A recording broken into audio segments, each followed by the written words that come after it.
It's a very interesting question when we talk about organizational genetics and DNA. Look at the context.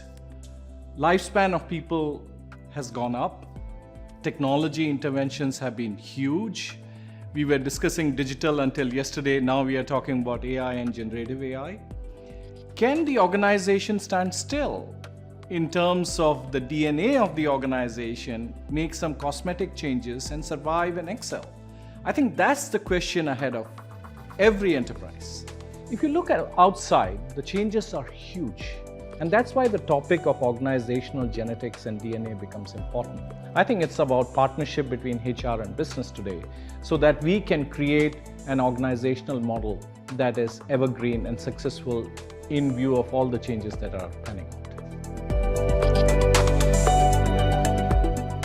So if you look at multi-generational workforce, the motives and the excitement points for different individuals, it's very, very different. You cannot treat your talent as one big bubble. You have to think about each individual. What are their excitement points? How do we deal with them?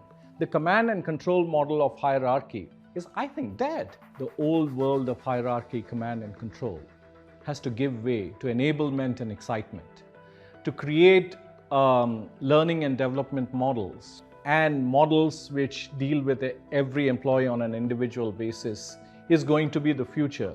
Your systems and processes should be enabling those aspects. And most importantly, the leadership psyche should be enabling that as well.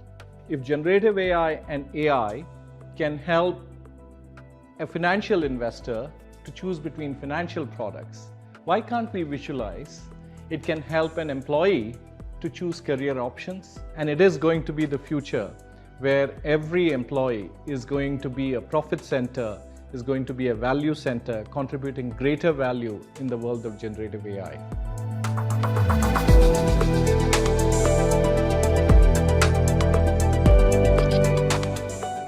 Organization will provide the framework and ability for us to learn, but each one of us has to take responsibility for that learning. And we need to nurture the fear of irrelevance positively towards learning. And that will help us to be successful. That's what at least my 37 years in the industry tells me. With the advent of AI and generative AI, per unit contribution by every human talent is going to be much greater. While the overall human contribution to every value chain may differ, but per unit, it is going to be much greater.